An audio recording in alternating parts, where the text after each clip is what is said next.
So, one thing I've found that affects a lot of people's mental health. So, I've seen this done to orphans in programs. I've seen it done in programs in Haverhill. I've seen it done by medical professionals. And they're going to do it to me again, most likely, if I live even another year or two. I'm not sure. Can't be sure of that. But seeing as I've already had it happen to me many, many, many, many, many times before, and I've seen it happen to a lot of people around me. And it's sad. Oh my God, it must really fuck people up that this happens and is allowed to happen. But I'll give you an analogy of what I'm talking about. That way you can understand. And then I'll give you some real examples of times I've seen it or had it happen to me. So basically, let's say there's a man in a wheelchair and he has to get someplace really important, but there's a flight of 6 to 10 stairs going down, or there's 5 stairs just, and he can't get down without falling. And he goes, "Can somebody help? Can somebody help?" And the guy, or maybe he's just looking at it, and somebody just comes over to help him. And then you go, "Oh, I'm gonna help you. I'll help you." And then you just push him down the flight of stairs. "I'll help you get to the bottom of the flight of stairs. Don't worry, buddy." And you just push him down the flight of stairs. That would be wrong as hell.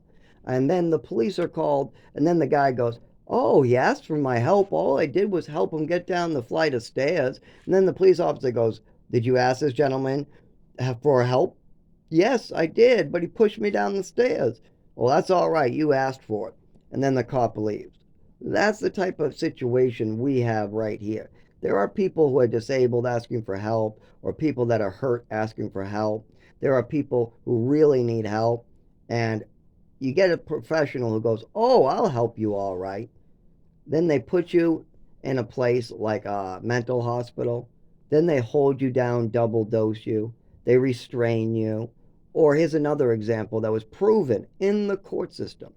But there's more to it than the court system because I was only 9. But boy, do I have some fucked up shit that happened to me there. So there was this cabin up in the mountains. Now, back in the 90s and the 2001 or around there, this place was trying to get money to build a pool and a bunch of buildings. But all they had was a cabin at the top of a mountain and a big field filled with red ant hills, rattlesnake holes. And then if you went past that field, you had 2 basketball hoops, but no court. The court was all broken up by cracks, so you couldn't use the court, but you could use the hoops. Plus, I was too young to play, so that didn't matter to me. And then past that was a wooded liner, which had a bunch of cool stuff past it, like apple trees and watermelons and this hill that we always played on, and all the kids played on this thing all the time. So this is where we were. Now, they were supposed to be helping children with attachment disorder. That's what they paid the money for. I mean, the parents, that's what the parents paid the money for. And that's what this program was saying. We're going to help children with attachment disorder in this cabin, and you're only allowed to see your child one hour every month. That's it. 1 hour a month is all you're allowed to see your child. So I was there. Now, what did this help include? So remember, this program has said they're going to help with attachment disorder, and the parents said they're going to get me some medical care and some help with attachment disorder. Okay, what type of help did I get? Okay, I got strangled so I couldn't breathe. I got food poisoning several times. They had a goldfish game where if the goldfish hit you, they would come over, rip you out of a chair, throw you to the ground, take your arms, put them around your neck, and tighten until the oxygen got cut off. They also would sometimes take one of your arms and throw you across the room as well. Some of these staff enjoyed it. There was also no teacher except for the first 3 months I was there. She quit after 3 months. A bunch of people quit and left, to the point where the actual abuser was a night staff. So originally he wasn't allowed to work during the day with the children, but they kept on losing people in that program, so they moved him to the day staff. He's the one that choked people. Everybody else just took your arms and put it around your body when you were doing something horrible, like trying to leave the house without permission. Like if you wanted to go outside for fresh air, you would have been thrown to the ground and had your arms put over your stomach. But that's not the way this person did it. He liked to do it around the neck, and he was a giant 300-pound African American with a muscle the size of one of these children. Also, we had our Christmas presents stolen from us to the point where every Christmas we had some kid crying, because some of the staff, night staff, liked candy. So all the candy used to be stolen out of our Christmas bin. So our parents would send us Christmas gifts and then they would go missing every Christmas. What help do you really think all this gave? Well, it sure did get us attached to our parents. You get choked out and abandoned in the woods. Don't forget that the African American gentleman who was there doing this stuff also wanted to bring us into the woods. But it doesn't matter what color he was, because I had white mother do things 10 times worse. My white mother, she was so into hurting me and calling it help that she OD'd me at age 7, gave me an overdose, and then refused to call an ambulance because the medical professionals don't know what they're talking about, is what she said. Then she gives me a full bottle of Ipecac, or a full cup of pure Ipecac, and tells everybody and brags about how she gave extra Ipecac to me. And she definitely did. She admitted it. She was honest about it, what was a new thing for her.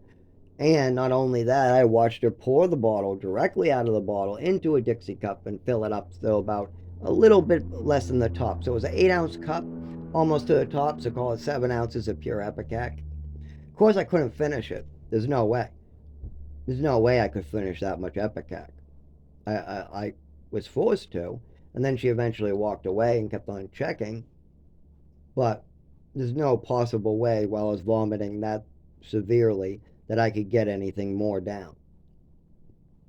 So this is the type of help that I get. And then don't forget, I'm asking for help again right now. I'm 31. I've been asking for help for 25 years, and every time they just cripple me more, cripple me more, cripple me more, cripple me more, cripple me more, until I'm just in so much pain that no longer can move. Now, as soon as I get the GI and kidneys better, I'm going to have to go back to work while falling down, while bleeding, and stuff like that, because that's the only thing I found the help. That's real help. My hard work really helps, but it hurts too, and I do end up with injuries, but less injuries than other people have caused in me. So it's like a balance. Do I want people to kill me fast, or do I want to kill myself slow and get some help in the process? But I am asking the state and anybody I can for help, but I have a good feeling they're going to go back to their old tricks. Oh, yeah, we'll help you. Don't worry, we'll help you all right. Oh, now he's really fucked up. Oh, yeah, we're really affecting his mental health. Oh, great, now let's have him crawl around. Hey, maybe we can beat him. Let's lock him in a room for a week. Meanwhile, all I need is a kidney, a GI, and a nervous system doctor. That's the help I'm asking for. I need somebody who can help me with my nervous system. I need somebody to help me with my muscles. I need somebody to help me with my GI, and I need somebody to help me with my kidneys. Also, the heart, lung, and liver. But that's liver could be cured like that. See, that's why I shouldn't move to snap my fingers. I just sent the shock through my nervous system. When I try to snap, I try to hold back the shock and snap my fingers. As soon as I did that, I ended up getting it coming back up my arm into my spine. Then my legs bounced kind of, and my whole body just went. This has been happening for 25 years in front of many, many, many, many, many people. But then I move. Then I'm forced to move. Now, I've stayed in one spot for 8 years, the most I've ever been able to stay in one spot, and I've only been able to do it because I keep on hurting myself at work. That's why I said the thing that's helped the most is me injuring myself at work, falling down in front of customers, having the blood fill up into my testicles, and then still go to work, stuff like that. It's the only thing that's kept me in one spot for 8 years. As soon as I lose this place, I'm going to be miles away, not be able to get to my doctor, and have to change to a doctor nearby. And then I had to start over again. And my mother and father moved me every year or two, so there wasn't any established care back then. The only established care I remember is with Dr. Green primary care and a Dr. Bloom who basically just fed into my mother's mental illness and told me to forget about anything that was wrong with me and not to dwell on it and just forget about it. Let your mother do whatever she wants. But then again, when I told my doctor that my mother was lying through her teeth and that she's doing a lot more, nothing was ever said about it. They just assumed I was lying when she said I was lying. So, no, she's lying and something needs to be done about it. No, he's a liar. And don't forget, at age 5, when I was 5 years old, she was stealing my swimming medal from the orphanage, calling me a liar and a thief. So, the first minute I was with this woman, she already was trying to tell everybody. She was telling everybody I was a liar and a thief from day one before I ever even knew anything. I mean, I just met this woman. Just met her. She's stealing my swimming medal, and she's calling me a thief, a liar, and telling me that an African American kid must be better than me. He must be better swimmer than me. There's no way this could be your medal because you're not African American.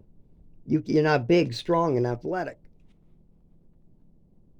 No, I did win the medal. I was in an orphanage with a bunch of kids, and all I did was tread water better. And they put my initials on it, what were ZG. And this was right after my adoption, so my initials were supposed to be ZN then. So she must have known that. Because if I signed that just then, it would have said ZN on it. But no, it came from the orphanage, so it was ZG. But she already had some mental illness, and she already wanted me to be a thief and a liar. So it didn't matter what happened, when, where. Doesn't matter if I won something or accomplished something. Doesn't matter if I was just sitting in a chair doing nothing. She would come up with some crazy story to spread. And that's why today I can't get the help I need. And she committed suicide with drugs and alcohol due to guilt. And my father wouldn't even let me visit her as she was dying because he didn't want any of this coming out. He didn't want me doing anything. He said he didn't want me to feel upset seeing her like that. That's the biggest pile of I ever heard. The truth is that there was a lot going on in my family, and he doesn't want it coming out.